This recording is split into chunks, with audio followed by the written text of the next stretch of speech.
ونعوذ بالله من شرور أنفسنا ومن سيئات أعمالنا من يهده الله فلا مضل له ومن يضلل فلا هادي له وأشهد أن لا إله إلا الله وحده لا شريك له وأشهد أن محمدًا عبده ورسوله أما بعد فإن خير الحديث كتاب الله وخير الهدى هدى محمد صلى الله عليه وسلم وشر الأمور محدثاتها وكل محدثة بدعة وكل بدعة ضلالة وكل ضلالة في النار. أعوذ بالله من الشيطان الرجيم.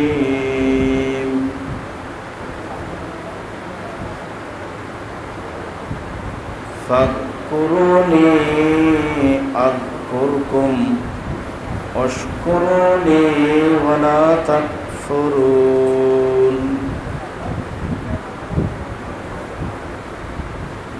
اذكر ربك كثيرا وسبح بالعشي والإبكار.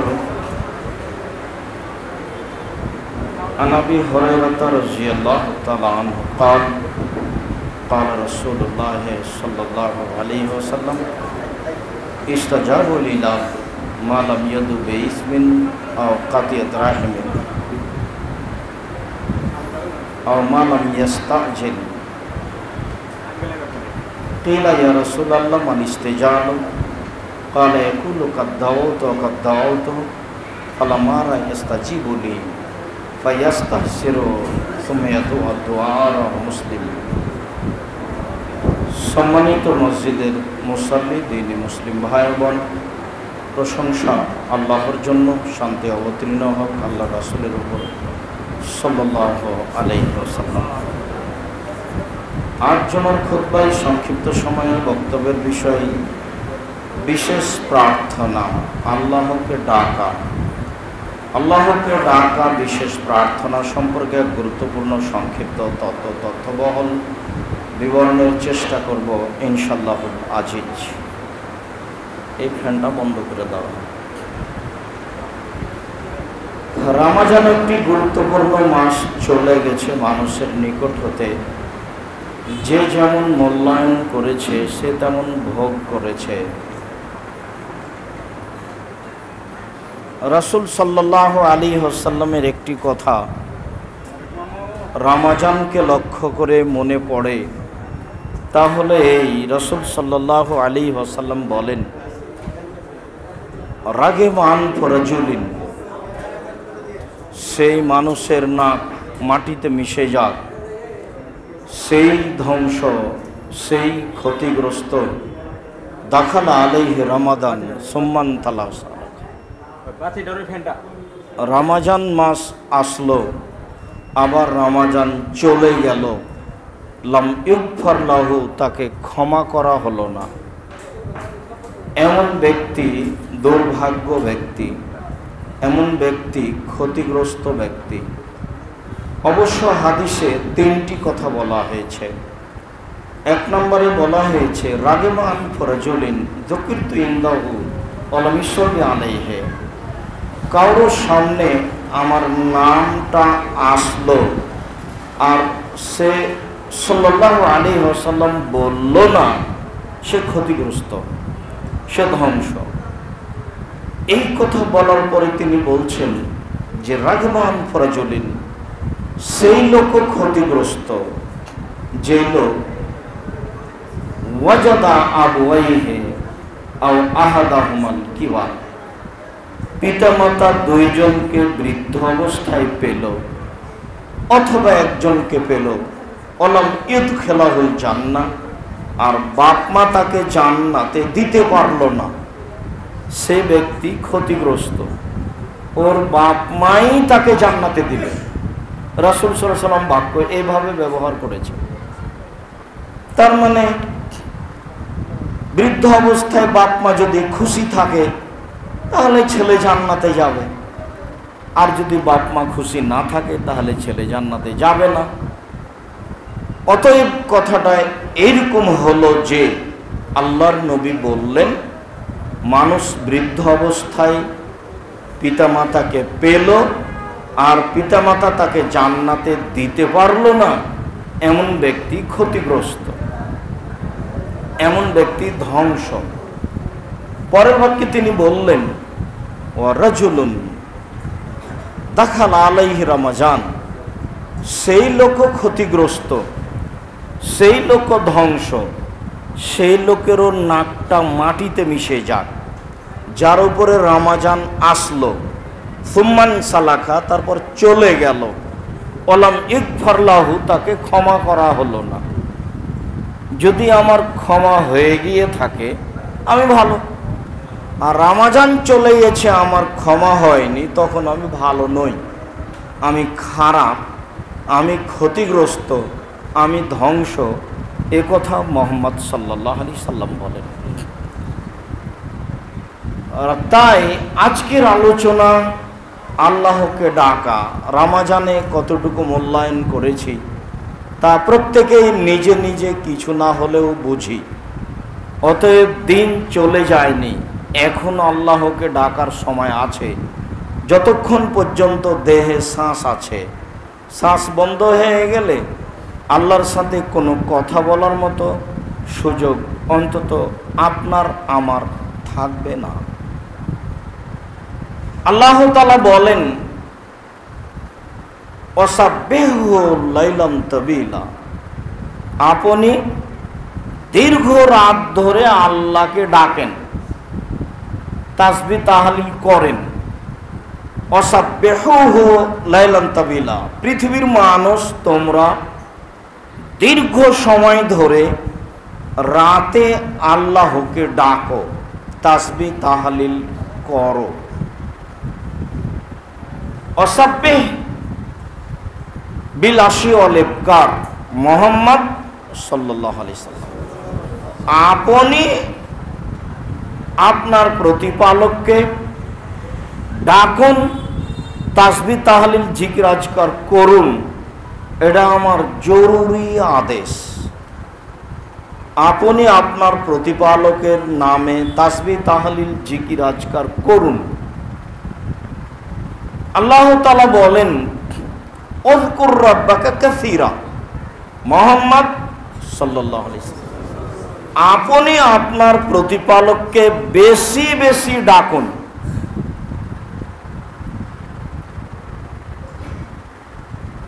সকাল সন্ধ্যা ডাকুন। অন্য আয়াতে বলা হয়েছে সূরা কাফে, কাবলা তলুই শামস ওয়া কাবলাল গুরুব, সূর্য ডুবার পূর্বে ডাকুন, সূর্য ওঠার পূর্বে ডাকুন, সূর্য ডুবার পূর্বে ডাকুন, সূর্য ওঠার পূর্বে ডাকুন, সূর্য ডুবার পূর্বে ডাকুন, সূর্য ওঠার পূর্বে ডাকুন। আপনি ফজরের সলাতের পরে সূর্য ওঠা পর্যন্ত বেশি বেশি তাসবিহ তাহলিল জিকির আজকার করুন, এটা জরুরি আদেশ।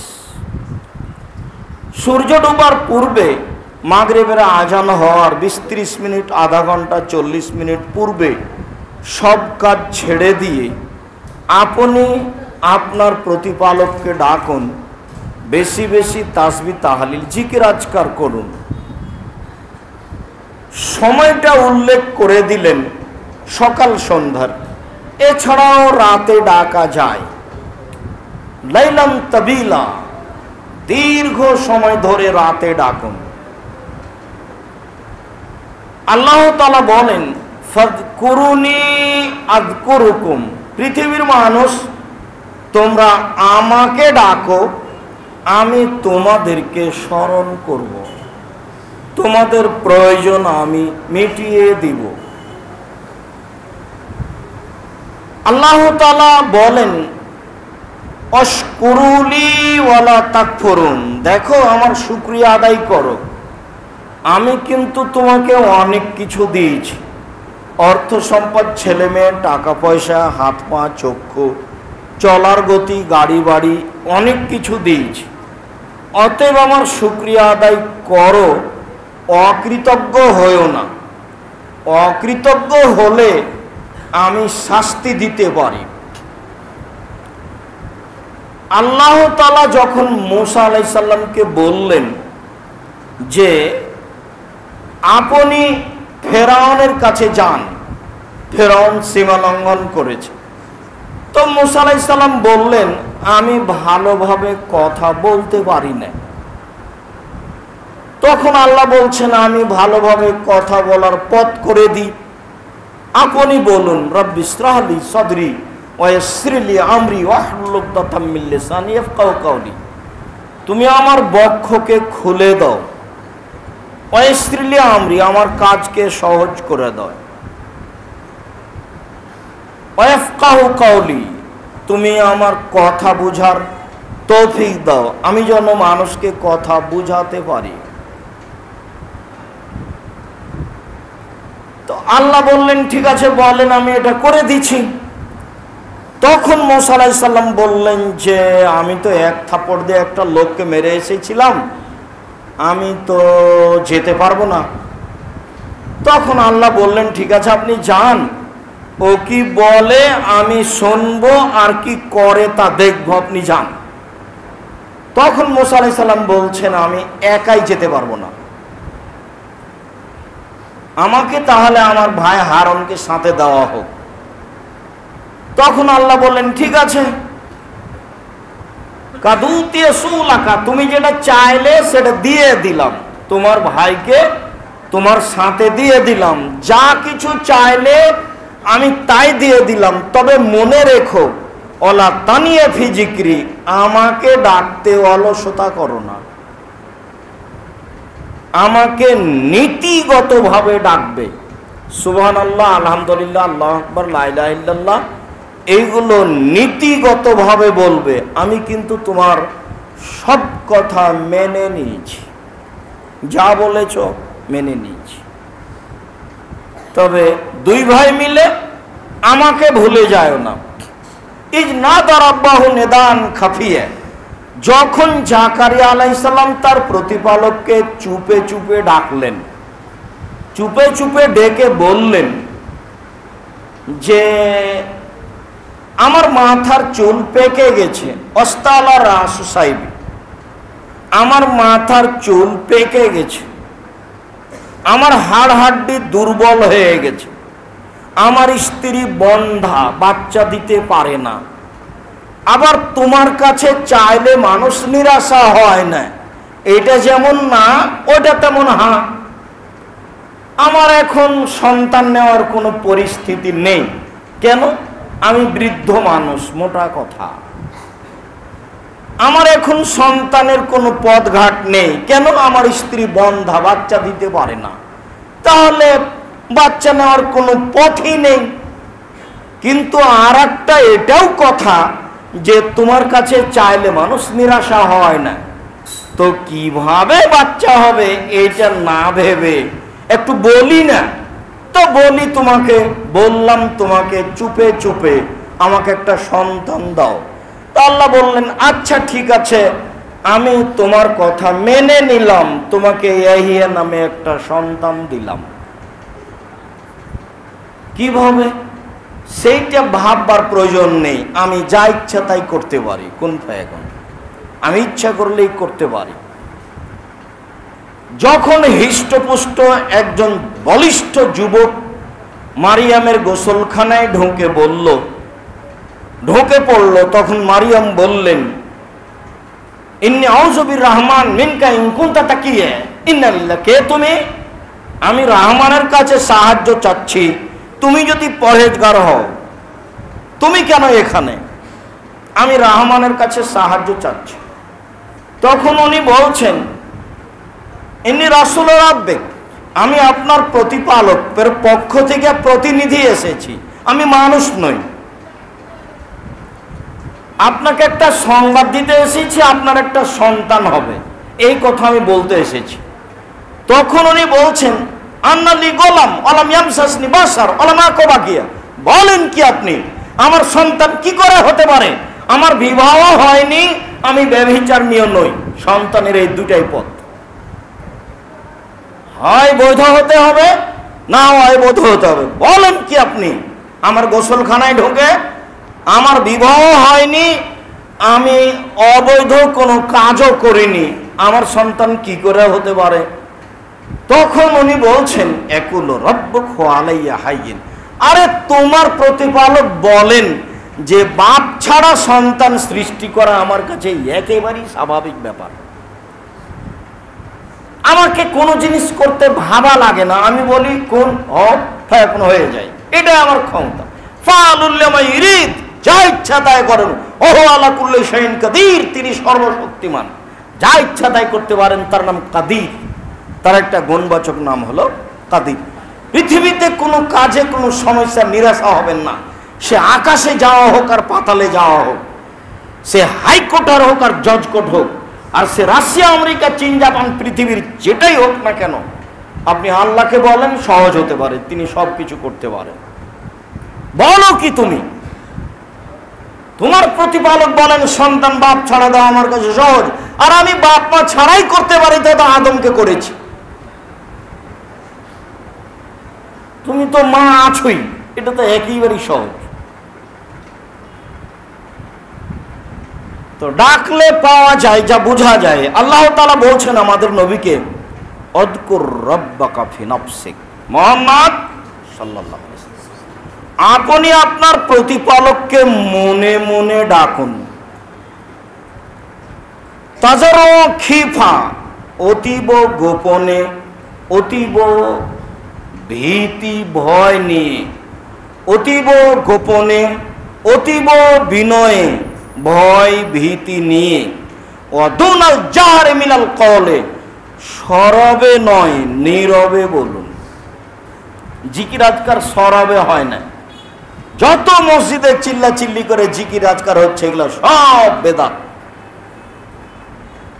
সরবে নয় নীরবে বলুন, বিল গুদবে বল আসাল, সকালে বলুন সন্ধ্যায় বলুন, সূর্য ডুবার আগে বলুন, সূর্য ওঠার পূর্বে বলুন, সূর্য ডুবার পূর্বে বলুন, সূর্য ওঠার পূর্বে বলুন, এই সময়ে আপনি বলুন। অন্য বিবরণে বোঝা যায় যে দোয়া প্রার্থনা কবুল হয় ঠিক সূর্য ঢলে গেলে দুপুরের পর, 12:15 12:30 এরকম সময়। অন্য হাদিসে বোঝা যায় দোয়া কবুল হয় ঠিক রাত দুপুরের পর, 12:15 12:30 রাতের পরে। অন্য হাদিসে বোঝা যায় দোয়া কবুল হয় রাত 3 ভাগের 2 ভাগ পার হওয়ার পরে। অন্য হাদিসে বোঝা যায় আজান এবং একামাতের মাঝে আল্লাহকে ডাকলে তা ফেরত দেওয়া হয় না। রাসূল সাল্লাল্লাহু আলাইহি সাল্লাম বলেছেন, লা ইউরাদ্দু দুআ বাইনাল আযান ওয়াল ইকামা, আজান একামাতের মাঝে দোয়া ফেরত দেওয়া হয় না। আজান একামাতের মাঝে দোয়া ফেরত দেওয়া হয় না। আজান একামাতের মাঝে দোয়া ফেরত দেওয়া হয় না। আল্লাহ তাআলা বলেন, উদুনি আস্তাজিব লাকুম, আমাকে ডাকো, আমি তোমার কথা মেনে নেওয়ার জন্য প্রস্তুত আছি। কি বলতে চাও আমাকে বলো। উদু রাব্বাকুম তাজাররুআন খুফিয়া, পৃথিবীর মানুষ তোমরা তোমাদের প্রতিপালককে কি বলতে চাও তা বলো, অতীব গোপনে, অতীব বিনয়ে, অতীব গোপনে, অতীব বিনয়ে বলো কি বলতে চাও। আল্লাহ তাআলা বলেন, ওয়াজা সালাকা ইবাদি আন্নী ফাইন্নী কারীবুন উজিবু দাওয়াতা দাঈ ইযা দাআনি। শুনেন মুহাম্মদ সাল্লাল্লাহু আলাইহি ওয়াসাল্লাম, শুনেন, জনগণ আপনাকে জিজ্ঞাসা করে আমার ব্যাপারে, জনগণ আপনাকে আমার ব্যাপারে জিজ্ঞাসা করে, আপনি বলে দিন ইন্নী কারীব, আমি মানুষের পাশে আছি। আপনি বলে দেন আমি মানুষের পাশে আছি। উজিবু দাওয়াতা দাঈ ইযা দাআনি, যখনই আমাকে কেউ ডাকে আমি তার ডাকে সাড়া দিই। যখনই কেউ আমাকে ডাকে আমি তার ডাকে সাড়া দিই, এই কথা আল্লাহ তাআলা বলেন। আর আল্লাহর নবী বলেন, ইয়ানজুলু রাব্বুনা তাআলা ইলা সামাইদ দুনিয়া হিনা ইয়াবকা সুলুসুল লাইলিল আখিরা, যখন রাতের 3 ভাগের 2 ভাগ পার হয়ে যায়, রাত 1:30টা 2টার পরে, ইয়ানজুলু রাব্বুনা তাআলা ইলা সামাইদ দুনিয়া, রাত 1টার পর থেকে, তখন আল্লাহ তাআলা সপ্তম আকাশ থেকে প্রথম আকাশে নেমে আসেন।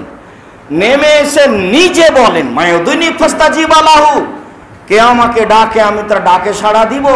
মায়াসলনি ফাউতিয়াহু, কে আমার কাছে কিছু চাই, যে যা চায় আমি তাকে তাই দিয়ে দিব। মায়াস্তাগফিরুনি ফাগফির লাহু, কে আমার কাছে ক্ষমা ভিক্ষা চাই আমি তাকে ক্ষমা করে দিব। হাদিস বুখারী মুসলিম। এইভাবে আল্লাহ তাআলা রাত 1টার পরে সপ্তম আকাশ থেকে প্রথম আকাশে নেমে আল্লাহ মানুষকে বলেন বিশেষ প্রার্থনা। আজকের আলোচনা আল্লাহকে ডাকা। আমরা আলোচনা করছিলাম আল্লাহকে ডাকার ব্যাপারে।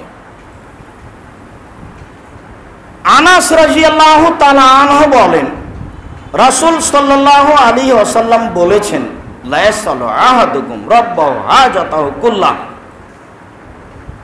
হাত্তা ইয়াসালাহু ইন কাতা সিসানা আলাইহি। মানুষ তার প্রতিপালকের কাছে সব কিছুই চাইবে, জমি জায়গা, বাড়ি ঘর, ঘর বাড়ি, ঘোড়া গাধা গাড়ি ছাকড়া যা কিছু আছে, এমনকি দা কুড়াল, এমনকি সুই সুতা। মানে কারো যদি জুতার ফিতে ছিঁড়ে যায়, তাহলে সে যেন আল্লাহকে বলে যে জুতার স্যান্ডেলের ফিতাটা তুমি আমার ব্যবস্থা করে দাও। এই কথার অর্থ কিন্তু স্যান্ডেলের ফিতে নয়।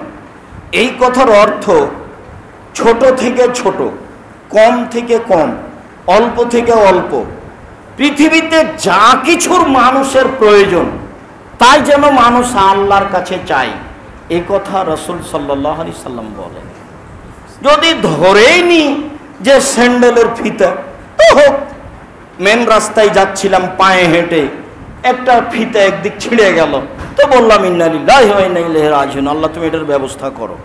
তো দেখছি একটা স্যান্ডেলে বিক্রি করা লোক পাশ দিয়ে চলে যাচ্ছে। এই শোনো শোনো শোনো, তোমার কাছে ফিতা আছে গো? হ্যাঁ আছে। তো 2-3 টাকার 5 টাকার জিনিস, এটা তো হতে পারে, এমনটা হতে পারে যদি হুবহু জুতার ফিতা অর্থ নিই, কিন্তু মূলত জুতার ফিতা অর্থ নয়, মূলত সুই সুতা, দা কুড়াল, কুদাল, যা মানুষের স্বাভাবিক আর একটা বাড়ি থেকে নিয়ে আসার প্রয়োজন হয়, অতটা ভরক্ষেপ করা হয় না। এ কথা রাসূল সাল্লাল্লাহু আলাইহি সাল্লাম বলেন।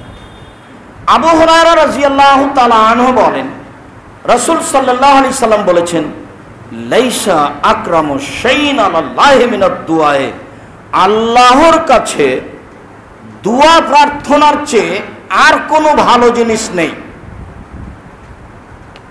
মানুষ আল্লাহর কাছে কি করে? হজ করে, ইবাদত। মানুষ আল্লাহর কাছে কি ইবাদত করে জানায়? সালাত আদায় করে। মানুষ আল্লাহর কাছে কি ইবাদত করে জানায়? সিয়াম পালন করে রমজান মাসে। মানুষ কি করে? রমজানের পরে 6টা সিয়াম পালন করে, শাওয়াল মাসের 6টা সিয়াম। কে নাকি বলেছে মাঝে মধ্যে করতে হবে, কে নাকি বলেছে যে যাদের হায়েজ হয়েছে মহিলাদের রমজান মাসে ছুটে যাওয়াগুলো আগে করতে হবে। কত যে ফিতনা! ধারাবাহিক করেন এটাই ঠিক, আর মহিলাদের হায়েজের ঋতুর কারণে যে রমজানের রোজা ছুটে গেছে, ওগুলো করার সময় বাকি জীবন মরা পর্যন্ত, বলে মরে গেছে যে গেছে গেছি। আল্লাহ রবি অনুমতি দিয়েছেন, তা আপনারও তো চিন্তা কেন? আয়েশা রাদিয়াল্লাহু তাআলা আনহা বলেন যে আমার রমজান মাসে হায়েজের কারণে যে রোজা সিয়ামগুলি ছুটে যেত, সেগুলো আমি করতাম 10 মাস পরে শাবান মাসে গিয়ে। আমি সাধারণত নফল সিয়াম পালন করতাম না। রাসূল আমাকে কখন কি বলেন, আমি এই অপেক্ষায় থাকতাম। তো দেখতাম যে শাবান মাসে বেশি বেশি সিয়াম পালন করেন, তো ওই বেশির ফাঁকে আমি ফরজটা করে নিতাম। আর মহিলা বৈঠকে মহিলা বলেছে যে আগে ফরজটা করো তারপরে সুন্নাত। জি না, শাওয়ালের আগে করেন তারপরে ফরজ। ফরজের জন্য পুরো জীবন বাকি, মরা পর্যন্ত সময় আছে, মরে গেলে গেছে। এরপরে ধারাবাহিক করেন, এটাই উত্তম। ছেড়ে ছেড়ে করলে সমস্যা নেই, করতে হবে এই কথা নয়। আমি আল্লাহর কাছে ইবাদত করি, এটা আল্লাহর কাছে একটা প্রিয় ইবাদত। দান করি, এটা একটা প্রিয় ইবাদত। কিন্তু আল্লাহ রাসূল বলছেন যে লাইসা শাইউন আকরামু ইনদাল্লাহি মিনাদ দুআয়ে, সবচেয়ে প্রিয় হলো তার কাছে চাওয়া। আমাকে একটা কুড়ালের ব্যবস্থা করে দাও না আল্লাহ, এটা তার কাছে খুব প্রিয়। 3 দিন একটা মানুষের কাছে কুড়াল চাতে চান, চাপানে আমাদের ভাষা হলে বলবে যে তোর জন্য কি কিনে রেখেছি যে প্রতিদিন এখানে চাইতে আসিস। আর খুব ভদ্র হলে এইভাবে তো প্রতিদিন দেওয়া যায় না, নিজেরাও ব্যবস্থা করা ভালো। একটা কুড়ালের ব্যবস্থা করিও, আর দিলেই তো কেউ মনে করে দিয়ে যায় না, 2 দিন পরে দেখি আর নেই, কোথায় যে কে যে নিয়ে গেল। দেওয়ার সময় দিয়েছি আর এখন মনে নেই, ভুলে গেছি। স্বাভাবিক, সাধারণত এটা হয়। তো আল্লাহর কাছে সবচেয়ে প্রিয় কাজ হলো তার কাছে চাওয়া। যেমন বলবেন আমাকে একটা কুড়াল দাওয়ের ব্যবস্থা করে দেন, একটা সুই সুতার ব্যবস্থা করে দেন, তখন খুব খুশি। এই কথা আমি বলিনি, এই কথা মুহাম্মদ সাল্লাল্লাহু আলাইহি ওয়াসাল্লাম বলেছেন। যত চাইবেন তত খুশি, যত চাইবেন তত খুশি। মানুষের কাছে যত চাইবেন তত মন খারাপ, যত চাইবেন তত মন খারাপ। একদিন বলবে তোমার জন্য কি ব্যবস্থা করে রেখেছি নাকি। পাশের লোকের বাড়িতে গিয়ে বলা হয়েছে আমাদের অমুকের স্যান্ডেল হারিয়ে গেছে তো পাওনি, তখন লোকটা বলছে তোমাদের স্যান্ডেল কি আমি পাহারা দিয়ে আছি, এটা উত্তর দিয়েছে। মানুষের গতি দেখেন, এটা কিন্তু একেবারেই সত্য কথা, কানের কথা। তো মানুষের কাছে চাইলে, মানুষকে বললে মানুষ বিরক্ত হয়, আর আল্লাহর কাছে চাইলে খুশি হন। মনে রাখতে হবে সবচেয়ে আল্লাহর কাছে প্রিয় কাজ ওর কাছে চাওয়া। আবু হুরায়রা রাদিয়াল্লাহু তাআলা আনহু বলেন, রাসূল সাল্লাল্লাহু আলাইহি সাল্লাম বলেছেন, মান শাররাহু আইয়াস্তাজিবা ইনদা শাদায়েদ ওয়াল কুরাবে। মানুষ যদি চায় যে আমি যখন বিপদে পড়ব তখন যেন আল্লাহ আমার কথাটা মেনে নেয়। মানুষ যদি চায় যে আমি যখন খুব সমস্যার মধ্যে পড়ব, ছেলে আমার জেলে চলে গেছে, ছেলেকে আমার ধরে নিয়েছে, জমি আমার জাল করে নিয়েছে, টাকা আমার মেনে নিয়েছে, বাড়ি আমার দখল করে নিয়েছে, আমি খুব বিপদে, তো এই সময় আমি আল্লাহকে বলছি যে তুমি আমার জমিটা ফিরিয়ে দাও, আমার ছেলেকে ফিরিয়ে দাও। তাহলে যখন আমি ভালো আছি ওই সময়ে বেশি বেশি দোয়া করতে হবে। বুঝাতে না পারলে আবার বলি, খুব বিপদের সময় আপনার কথাটা আল্লাহ কবুল করুক, এটা আপনার চাওয়া নয়, সবারই চাওয়া। তো সবারই যদি এটাই চাওয়া হয়, তাহলে এইটা হলে যখন কোনো প্রয়োজন নাই, খুব ভালো আছে, হাসি আর খুশি, তখন আল্লাহকে বেশি বলতে হবে, আল্লাহুম্মা নাসআলুকা আল-আফওয়া ওয়াল আফিয়াতা ফিদ দুনিয়া ওয়াল আখিরাহ। তোমার কাছে চাই ইহকালে ও পরকালে নিরাপত্তা। আল্লাহুম্মা ইন্নাকা আফুউন তুহিব্বুল আফওয়া ফা'ফু আন্নী। তুমি ক্ষমাকে ভালোবাসো, আমাকে ক্ষমা করো। রাব্বিগফির ওয়ারহাম ওয়া আনতা খায়রুর রাহিমিন। তুমি আমাকে ক্ষমা করো, তুমি আমার প্রতি দয়া করো, তুমি বড় দয়াশীল, তুমি বড় ক্ষমাশীল। আন্নী মাসানিয়া সুর ওয়া আনতা আরহামুর রাহিমিন। আমি বড় বিপদে, তুমি বড় দয়াবান, আমি বড় বিপদে, তুমি বড় দয়াবান। রব্বি ইন্নী যালামতু নাফসি ফাগফিরলি। হে আমার প্রতিপালক, এক থাপ্পড় দিয়ে একটা মানুষকে আমি হত্যা করেছি, আমি বড় অপরাধী, তুমি আমাকে ক্ষমা করো। তাহলে রাসূল সাল্লাল্লাহু আলাইহি সাল্লাম বললেন যে আমি যদি আমার দোয়া কবুল হওয়া চাই বিপদের দিনে, তাহলে সুদিনে বেশি বেশি দোয়া করতে হবে, বেশি বেশি তাসবিহ তাহলিল জিকির আজকার করতে হবে। সম্মানিত মসজিদের মুসল্লি, দ্বীনি মুসলিম ভাই ও বোন, আবু হুরায়রা রাদিয়াল্লাহু তাআলা আনহু বলেন, রাসূল সাল্লাল্লাহু আলাইহি ওয়াসাল্লাম বলেছেন, লায়াকুদু কওমুন ইয়াযকুরুল্লাহ, যখন মানুষ কোন জায়গাতে বসে আল্লাহকে ডাকে, যখন কোন মানুষ বসে আল্লাহকে ডাকে, ইল্লা হাফাতুহুল মালায়েকা, ফেরেশতা তাকে সেই জায়গাটাকে ঘিরে নেয়। ওয়াগাসিয়াতুমুর রাহমা, আল্লাহর দয়া সেই জায়গাটাকে ঢেকে নেয়। নাজালাত আলাইহিমুস সাকিনা, সেই জায়গার উপরে শান্তি নিরাপত্তা অবতীর্ণ হয়। ওয়াদাকাল্লাহু ফিমান ইনদাহু, আর আল্লাহর কাছে যারা থাকে, জিবরাইল, মিকাইল, ইসরাফিল, দামি দামি ফেরেশতা, তাদেরকে আল্লাহ বলেন, এ দেখো তোমরা তো পাপই করতে পারো না, সুবহানাল্লাহ আলহামদুলিল্লাহ বলো। আর যে পাপ করতে পারে, পাপ না করে বা করে আমার কাছে ক্ষমা চায়, এদেরকে তুমি সৃষ্টি করতে নিষেধ করেছিলে। দেখো আমি বলেছিলাম আমি যা জানি তোমরা তা জানো না। দেখো তারা কিভাবে বলে সুবহানাল্লাহ, কিভাবে বলে আলহামদুলিল্লাহ, কিভাবে বলে আল্লাহু আকবার, কিভাবে বলে লা ইলাহা ইল্লাল্লাহ, কিভাবে বলে সুবহানাল্লাহ আলহামদুলিল্লাহ লা ইলাহা ইল্লাল্লাহ আল্লাহু আকবার। সম্মানিত মসজিদের মুসল্লি, রাসূল সাল্লাল্লাহু আলাইহি ওয়াসাল্লাম এভাবে জিকির আজকারের কথা বলেন। জাবের রাদিয়াল্লাহু তাআলা আনহু বলেন, রাসূল সাল্লাল্লাহু আলাইহি ওয়াসাল্লাম বলেছেন, আফজালু যিকরি লা ইলাহা ইল্লাল্লাহ, সবচেয়ে উত্তম জিকির হচ্ছে লা ইলাহা ইল্লাল্লাহ। ওয়া আফজালু দুআ আলহামদুলিল্লাহ, সবচেয়ে উত্তম দোয়া হলো আলহামদুলিল্লাহ। সুবিধা অসুবিধাই আলহামদুলিল্লাহ। ভাই কেমন আছেন? আলহামদুলিল্লাহ। কি খেলেন? আলহামদুলিল্লাহ আজকে খেয়েছি। কোথায় যাবেন? আলহামদুলিল্লাহ এখানে যাব মনে করছি, আল্লাহর উপরে ভরসা করে বের হয়েছি। সবচেয়ে উত্তম দোয়া হলো আলহামদুলিল্লাহ, ওতে তিনি খুব খুশি। আর সবচেয়ে উত্তম জিকির হলো লা ইলাহা ইল্লাল্লাহ। যেহেতু মাঝহাবি ভাইয়েরা জিকির করে লা ইলাহা ইল্লাল্লাহ, জিকির করে লা ইলাহা, জিকির করে ইল্লাল্লাহ, জিকির করে শুধু আল্লাহ, জিকির করে শুধু হু, আবার জোরে জোরে, যার কারণে যারা মাঝহাব মানে না তারা বলছে যে লা ইলাহা ইল্লাল্লাহ নামে জিকিরই করব না। সেটা কি হবে? সেটা হবে না। লা ইলাহা ইল্লাল্লাহ বলে জিকির করতে হবে। আফজালু যিকরি লা ইলাহা ইল্লাল্লাহ, সবচেয়ে উত্তম জিকির হচ্ছে লা ইলাহা ইল্লাল্লাহ, চুপে চুপে করতে হবে। আপনাদের টাঙ্গাইল এলাঙ্গাই ওই মসজিদে আমি ঢুকেছি, তো ওরা জোরে জিকির করছে, ঢুকেই সালাম দিয়ে খুব জোরে ধমক দিয়েছে, চুপ থাকেন সালাত আরম্ভ করবো। এখন কিসের জিকির চিল্লাচিল্লি করে? ধর্ম পাগল হয়ে গেছে নাকি? তো একজন বলছে যে আপনি সালাত আদায় করেন, আমরা আপনাকে জানি চিনি। তো আমাদেরকে জিকির করতে হবে চুপে চুপে। কেন?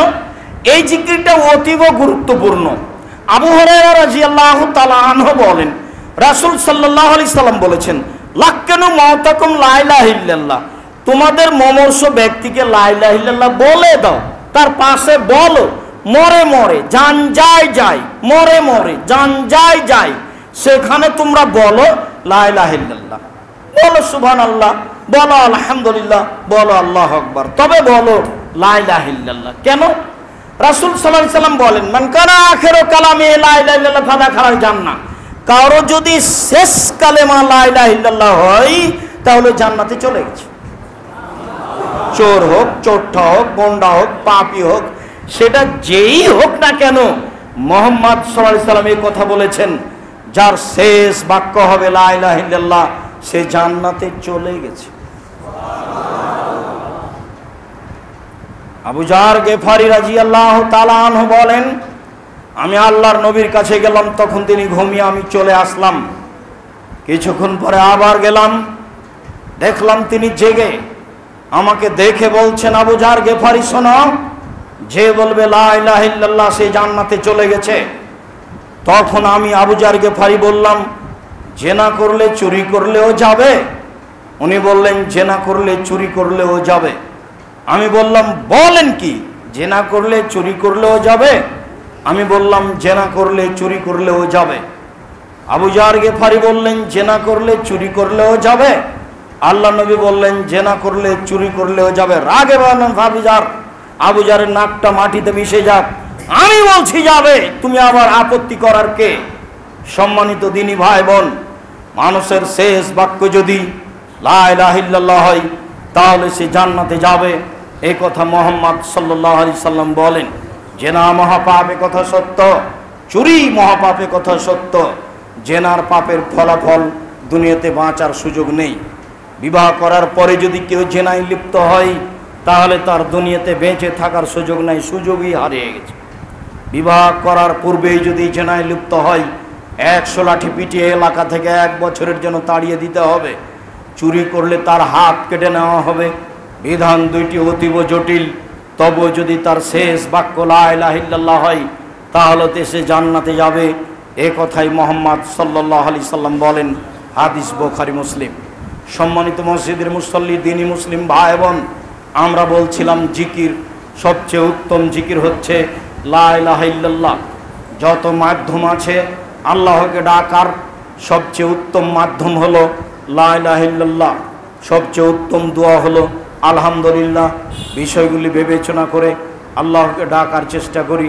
আল্লাহ তুমি আমাদের কবুল করো, আল্লাহুম্মা আমিন। আল্লাহুম্মা সাল্লি আলাইহি, আল্লাহুম্মা বারিক আলাইহি।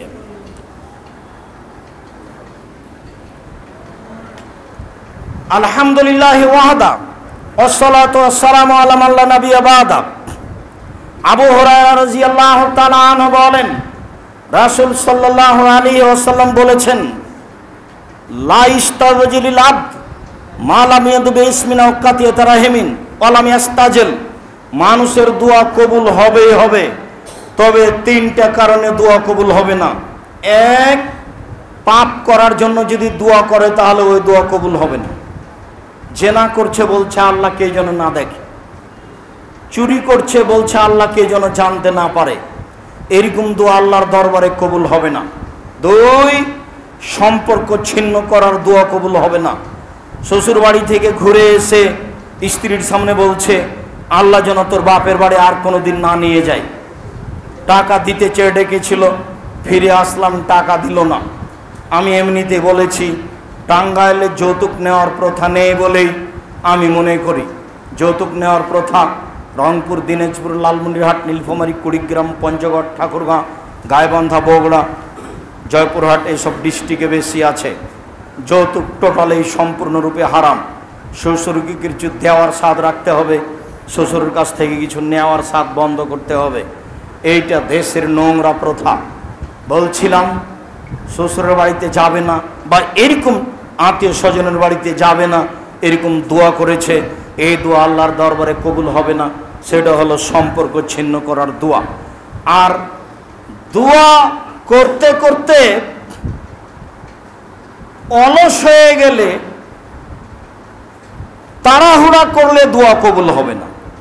তো সাহাবীগণ বললেন, আগের 2টা তো বুঝলাম, অমাল ইস্তেজালো, তাড়াহুড়া কি জিনিস এটা তো বুঝতে পারলাম না। তাড়াহুড়া মানে, তখন আল্লাহ রাসূল বলছেন, শোনো, মানুষে বলে কাদ্দাওয়াত ওয়াকাদ্দাওয়াত ফালা মারা ইস্তাজিব বলি, দোয়া করলাম, কত দোয়া করলাম, কই দোয়া কবুল হয় না। ফায়াস্তাহসিরু, তারপরে অলস হয়ে যায়। ফাদালিকা দোয়া, তারপর দোয়া ছেড়ে দেয়, এই দোয়া কবুল হবে না। 2-4-6 মাস, 2-1 বছর, 5 বছর দোয়া করার পর আর কবুল হয় না। বলছে 2 বছর করে দেখেছি, হয়নি। কত চাকরির জন্য বললাম, হয় না। এই বক্তব্যের সাথে আপনাকে একটা কথা বলা আছে। মুহাম্মদ সাল্লাল্লাহু আলাইহি সাল্লামের মাথার উপরে উটের ভুঁড়ি চাপিয়ে দেওয়া হয়েছিল। মুহাম্মদ সাল্লাল্লাহু আলাইহি সাল্লাম ওই সময়ে উঠে বদদোয়া করেছিলেন, আল্লাহ তুমি উতবা, সায়বা, ওয়ালিদ ইবনে মুগিরাকে ধ্বংস করো। সেই দোয়া কবুল হয়েছিল 12 বছর পরে বদরের যুদ্ধে। মুহাম্মদ সাল্লাল্লাহু আলাইহি সাল্লামের বিপদে পড়ে দোয়া যদি 12 বছর পরে কবুল হয়, তাহলে আপনার দোয়া কত তাড়াতাড়ি কবুল হওয়ার আপনি আশা করতে পারেন। ইয়াকুব আলাইহিস সালাম একজন নবী, তার ছেলে ইউসুফ হারিয়ে গেছিলেন, ইঁদারায় পড়ে গেলেন, ইঁদা থেকে উঠলেন, মানুষে বিক্রি করে দিল, মানুষের বাড়িতে কাজের লোক হিসাবে থাকলেন, সম্মান সহকারে থাকলেও জুলেখার সাথে কত বদনামের ঘটনা ঘটল। 12 বছর জেলে থেকে গেলেন, জেল থেকে বের হয়ে দেশের নেতৃত্ব দিলেন। 25 বছর পরে বাপ ছেলেকে ফিরিয়ে পেলেন, বাপের দোয়া কবুল হলো 25 বছর পরে। তাহলে আপনি প্রায় 25 বছর পরে আপনি কেন এত তাড়াতাড়ি করেন? সম্মানিত দিনী ভাই বোন, আল্লাহর কাছে যা চাচ্ছেন তা মরা পর্যন্ত চাইতে থাকেন, কবুল হোক আর না হোক। আবু যার গিফারি রাদিয়াল্লাহু তাআলা আনহু বলেন, অনেক বর্ণনা এসেছে আবু দারদা রাদিয়াল্লাহু তাআলা আনহু বলেন, রাসূল সাল্লাল্লাহু আলাইহি সাল্লাম বলেছেন, দুআউন লিআখিহি বিজাহরিল গায়বে মুস্তাজাবাতুন। কেউ যদি তার ভাইয়ের জন্য আট থেকে দূর থেকে দোয়া করে তাহলে দোয়া কবুল হবে, ফেরত দেওয়া হবে না। কেউ যদি কারোর জন্য দূর থেকে অন্তরাল থেকে দোয়া করে তাহলে তার দোয়া কবুল হবে, ফেরত দেওয়া হবে না, কবুল হবেই।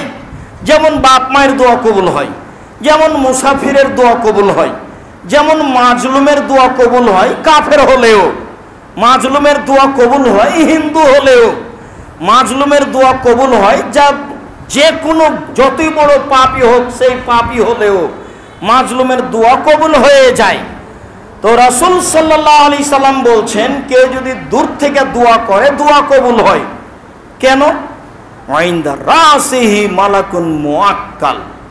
যখন আপনি আমার জন্য দোয়া করেন, যখন আপনি জামিয়া সালাফিয়ার জন্য দোয়া করেন, তখন আপনার মাথার পাশে একজন ফেরেশতা থাকেন।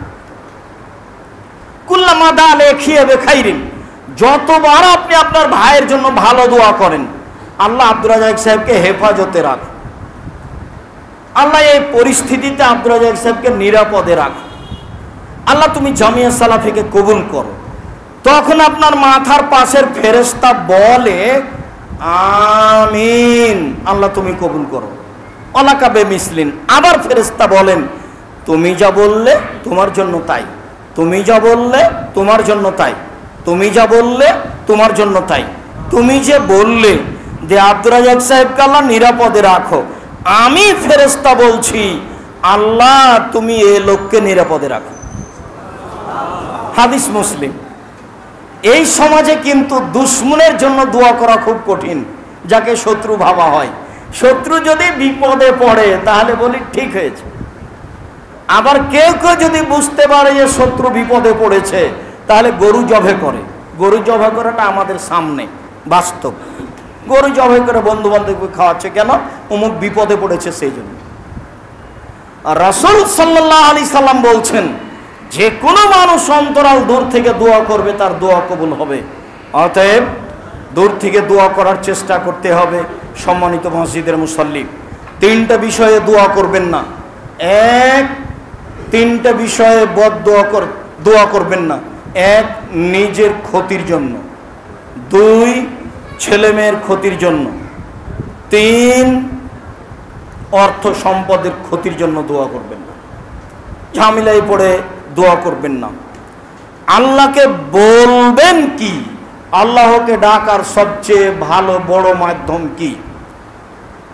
আবু হুরায়রা রাদিয়াল্লাহু তাআলা আনহু বলেন, রাসূল সাল্লাল্লাহু আলাইহি সাল্লাম বলেছেন, কালেমাতানে, দুইটি শব্দ, খাফিফাতানে আলাল লিসানে, মুখে খুব হালকা, সাকিলাতানে ফিল মিজানে, দাড়িপাল্লায় খুব ভারী, হাবিবাতানে ইলার রহমানে, রহমানের কাছে অতীব প্রিয়, সুবহানাল্লাহি ওয়া বিহামদিহি সুবহানাল্লাহিল আযীম।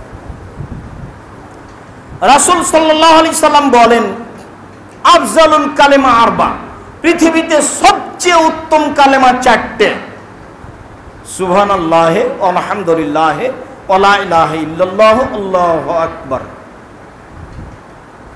শামর ইবনে জুনদুব রাদিয়াল্লাহু তাআলা আনহু বলেন, রাসূল সাল্লাল্লাহু আলাইহি সাল্লাম একদা বললেন, খুজু জুন্নাতাকুম, তোমরা ঢাল ধরো।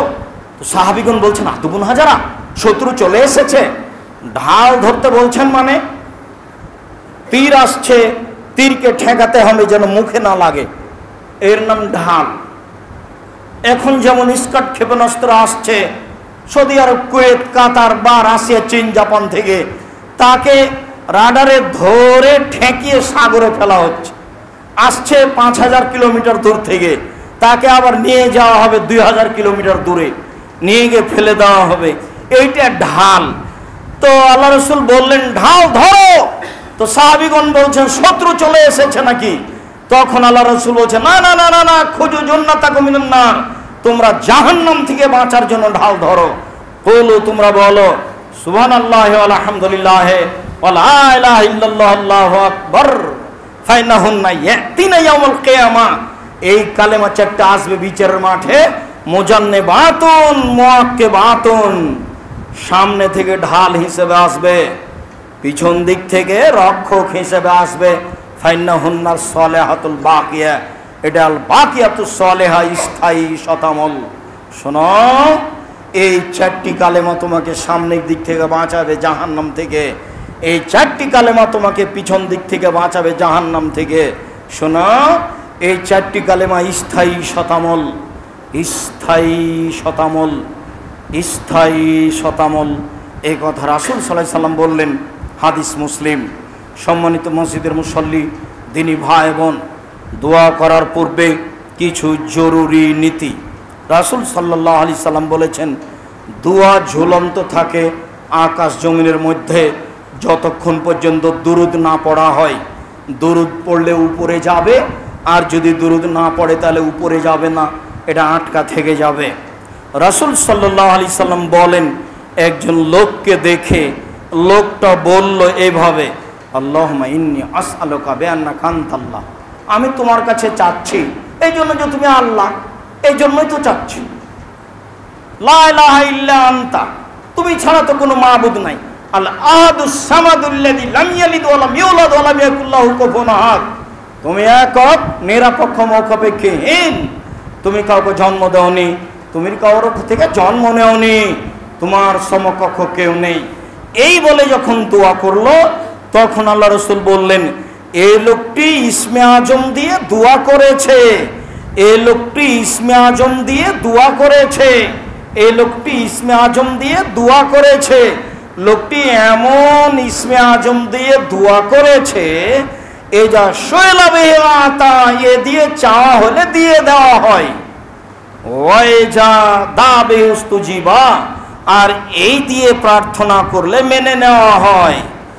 এইটা দিয়ে চাইলে দিয়ে দেওয়া হয়, এই দিয়ে প্রার্থনা করলে মেনে নেওয়া হয়, এই দিয়ে চাওয়া হলে দিয়ে দেওয়া হয়, এই দিয়ে প্রার্থনা করলে দিয়ে দেওয়া হয়, মেনে নেওয়া হয়। রাসূল সাল্লাল্লাহু আলাইহি সাল্লাম বলছেন, ইসমে আজম আল্লাহুম্মা ইন্নী আসআলুকা বিআন্না লাকাল হামদ লা ইলাহা ইল্লা আনতা আল হান্নানু আল মান্নানু বাদিউস সামাওয়াতি ওয়াল আরদ ইয়া যাল জালালি ওয়াল ইকরাম আল হাইয়্যু আল কাইয়্যুম ইন্নী আসআলুকা। এটা হলো ইসমে আজম। অন্য এক বর্ণনায় এসেছে, রাসূল সাল্লাল্লাহু আলাইহি সাল্লাম বলেন, আল্লাহুম্মা ইন্নী আসআলুকা ইয়া আল্লাহ বিআন্না লাকাল ওয়াহিদুল আহাদুস সামাদুল্লাযী লাম ইয়ালিদ ওয়া লাম ইউলাদ ওয়া লাম ইয়াকুল লাহু কুফুওয়ান আহাদ। এটা হলো ইসমে আজম। কোন জায়গাতে এসেছে যে ইউনূস আলাইহিস সালামের দোয়া হলো ইসমে আজম। রাসূল সাল্লাল্লাহু আলাইহি সাল্লাম বলেন, দাওয়াতু জিন্নুনে জাদারা ওয়া ফি বাতনিল হাউতে, আরে কেউ যদি দোয়া করে ইউনূসের দোয়া, যখন তিনি মাছের পেটে বললেন, কেউ যদি দোয়া করে মাছওয়ালার দোয়া, যখন তিনি মাছের পেটে বললেন, কেউ যদি দোয়া করে মাছওয়ালার দোয়া, যখন তিনি মাছের পেটে, মাছওয়ালা যখন মাছের পেটে, মাছওয়ালা বললেন, ওয়ালা ইলাহা ইল্লা আনতা সুবহানাকা ইন্নী কুনতু মিনাজ জালিমিন, এটা যখন বলে, তখন রাসূল সাল্লাল্লাহু আলাইহি সাল্লাম বললেন, লাম ইয়াদু বিহা রাজুলুন মুসলিম ইল্লা ইস্তাজাবা লাহু ফি শাইইন, যে কোনো ব্যাপারে যদি মানুষ এই কথা বলে, তাহলে তার কথা মেনে নেওয়া হবে। যে কোনো মানুষ যদি এই দোয়া দিয়ে তার কথাটা বলে, তাহলে তার কথা মেনে নেওয়া হবে। আল্লাহ বললেন, আমি ইউনূসকে মাছের পেটে রেখে দিতাম কিয়ামত পর্যন্ত এই দোয়া না পড়লে। পৃথিবীবাসী মনে রেখো, এই দোয়া দিয়ে মানুষ যা বলবে আমি আল্লাহ তা মেনে নিব। তাহলে দোয়া ইউনূসও ইসমে আজম বলতে পারি। ইসমে আজম বলার পরে, দরুদ পড়ার পরে নিজের কথা বলবেন, হাত দুটো উঠিয়ে ইসমে আজম বলার পরে, দরুদ পড়ার পরে নিজের কথা বলবেন। নিজের কথা কি বলবেন? আল্লাহ আমার পাপকে ক্ষমা করো, কিছুই যদি না দোয়া জানা থাকে এটাই বলবেন। আজকের জুমার খুতবার শেষ হাদিস সবচেয়ে গুরুত্বপূর্ণ দোয়া। রাসূল সাল্লাল্লাহু আলাইহি সাল্লাম বলেন, খায়রু দোয়া দোয়া ইয়াউম আরাফা, সবচেয়ে উত্তম দোয়া হচ্ছে আরাফার দিনের দোয়া। ওয়া দোয়া মা কুলতু, যে দোয়া আমি বলেছি, ওয়াল আম্বিয়া মিন কাবলি, আমার পূর্বে সকল নবী বলেছেন। সবচেয়ে উত্তম দোয়া হচ্ছে আরাফার দিনের দোয়া, যে দোয়া আমি বলেছি, যে দোয়া আমার পূর্বে পৃথিবীর সকল নবী বলেছেন। সেই দোয়া হলো লা ইলাহা ইল্লাল্লাহু ওয়াহদাহু লা শারীকা লাহু লাহুল মুলকু ওয়া লাহুল হামদু ওয়া হুয়া আলা কুল্লি শাইইন কাদির। লা ইলাহা ইল্লাল্লাহ, আল্লাহ ছাড়া কোনো মাবুদ নাই। ওয়াহদাহু, তিনি একক। লা শারীকা লাহু, তার কোনো শরীক নেই। লাহুল মুলকু ওয়া লাহুল হামদু, রাজত্ব তার, প্রশংসা তার। ওয়া হুয়া আলা কুল্লি শাইইন কাদির, সর্বশক্তিমান তিনি। সকল তিনি ভাই বোনকে এই জিকির, এই দোয়া বেশি বেশি পড়ার জন্য অনুরোধ জানিয়ে শেষে বলি, সম্মানিত দিনী ভাই বোন, জরুরি কথা যে তাসবিহ তাহলিল জিকির আজকার করুন, দোয়া পাঠ করুন। ইসমে আজম বলার পরে, দরুদ পড়ার পরে নিজের কথা বলবেন। লা ইলাহা ইল্লাল্লাহু ওয়াহদাহু লা শারীকা লাহু লাহুল মুলকু ওয়া লাহুল হামদু ওয়া হুয়া আলা কুল্লি শাইইন কাদির। এই জিকির যদি 24 ঘন্টায় দিনে 100 বার করতে পারেন, শয়তান আপনার ক্ষতি করতে পারবে না। পৃথিবীর মাঠে সবচেয়ে কিয়ামতের মাঠে আপনি বেশি নেকির অধিকারী হবেন, তবে ওও হবে যে বলেছে। আপনি সবচেয়ে বেশি, আপনার সমান কেউ হবে না। তো আর কে হবে? যে বলেছে সে হবে। তাহলে যত মানুষ বলবে তত মানুষ হবে, যত মানুষ বলবে না তত মানুষ হবে না। এই দোয়া আপনারা স্মরণ রাখবেন। আরও জরুরি কথা, অন্যের জন্য দোয়া করবেন। আরও জরুরি কথা, জামিয়া সালাফিয়ার কথা কোনো সময় ভুলবেন না। আমার মনে বড় সাধ, এই দেশের মাটিতে উন্নত মানের প্রতিষ্ঠান গড়বই ইনশাআল্লাহ। সেটাই জামিয়া সালাফিয়া রূপগঞ্জ, নারায়ণগঞ্জ, ঢাকা। সেটাই জামিয়া সালাফিয়া ডাঙ্গিপাড়া, পাবা, রাজশাহী। সেটাই জামিয়া সালাফিয়া তেঘরা, বিরল, দিনাজপুর। সেটাই জামিয়া সালাফিয়া 6 মাইল, বাবুগঞ্জ, বরিশাল, অন্যান্য জেলাও হতে পারে। বর্তমানে এই দুই প্রতিষ্ঠানে 3850 জন ছেলে মেয়ে নিজ নিজ ছয় স্থানে পড়াশোনা করে। 167 জন শিক্ষক শিক্ষিকা রয়েছেন। প্রায় বেতন লাগে 19,50,000, প্রায় 20 লক্ষ বেতন লাগে। সব আল্লাহর পক্ষ থেকে ব্যবস্থা হয় মানুষের মাধ্যমে। এই প্রতিষ্ঠানের জন্য আন্তরিকভাবে দোয়া করবেন। মসজিদের সাথে আপনারা একটা ছোট্ট প্রতিষ্ঠান গড়ছেন, এই প্রতিষ্ঠানের জন্য দোয়া করবেন, সহযোগিতা করবেন। আমার শেষের সবচেয়ে জরুরি কথা, জামিয়া সালাফের পক্ষ থেকে যেই মুখপাত্র পত্রিকা মাসিক আল ইতিসাম পত্রিকা বের হয়, পৃথিবীর প্রত্যেকটা বাঙালিকে এই পত্রিকা পড়তে হবে, এটা আমার জোরালো দাবি। অন্যান্য বই পড়েন, আবদুল্লাহর রিজিক বই পড়েন, আবদুল্লাহর মিন্নাতুল বাড়ি পড়েন। আবদুল্লাহর বইকে খুব ভালোবাসেন, আমিও চাই যে তার বইকে আপনারা খুব ভালোবাসেন। নামাজ শিক্ষা সলাতের উপর বই পড়েন। তবে আমার জোরালো দাবি, নতুন পুরাতন বলে কোনো কথা নয়, প্রত্যেকটা পত্রিকায় 50টা করে প্রশ্নের উত্তর আছে। যাওয়ার সময়তে কেউ খালি যাবেন না। আজকের জন্য 10 টাকা দেন আর 20 টাকা দেন, যেটাই দেন, দিয়ে নিয়ে যাবেন, ফ্রি নয়। 10 টাকা হোক, 20 টাকা হোক, 2টা, 4টা, 5টা, 10টা, নিজের জন্য, বোনের জন্য, খালাতো বোন, ভাইয়ের জন্য, সবার জন্য। আমার মনে বড় সাথ, জামিয়া সালাফিয়ার সাথে সাথে মাসিক আল ইতিসাম পত্রিকা সারা দুনিয়ার বাঙালি পড়বে, যাতে 50টা প্রশ্নের উত্তর রয়েছে মর্মে। সকল দিনই ভাই বোনের নিকটে বিনীত অনুরোধ, আপনারা বিশেষ প্রার্থনা হিসাবে পৃথিবী এবং পরকালের যাবতীয় কিছু পাওয়ার জন্য এই পদ্ধতিতে দোয়া করুন, আমার জরুরি অনুরোধ। আমরা আন্তরিকভাবে দোয়া করি, আল্লাহ আমাদের যারা মারা গেছে তুমি তাদের কবরের শাস্তি মাফ করো। যারা আমাদের পিতা মাতা, দাদা দাদা, আত্মীয় স্বজন মারা গেছে তুমি তাদের কবরকে প্রশস্ত করো, আলোকিত করো। যারা আমরা অসুস্থ তুমি তাদের আরোগ্য দান করো। যারা আমরা বেঁচে আছি তুমি তাদেরকে তোমার রাসূলের পদ্ধতি অনুযায়ী চলার তৌফিক দান করো। তুমি আমাদেরকে নিজের জন্য এবং জামিয়া সালাফিয়ার জন্য আন্তরিকভাবে দোয়া করার সুযোগ তৌফিক দান করো। এই দাবি, এই দাওয়া, এই দোয়া তোমার দরবারে রেখে আজকের জুমার খুতবা আপাতত এখানেই শেষ করলাম। সাল্লাল্লাহু আলাইহি ওয়াসাল্লাম।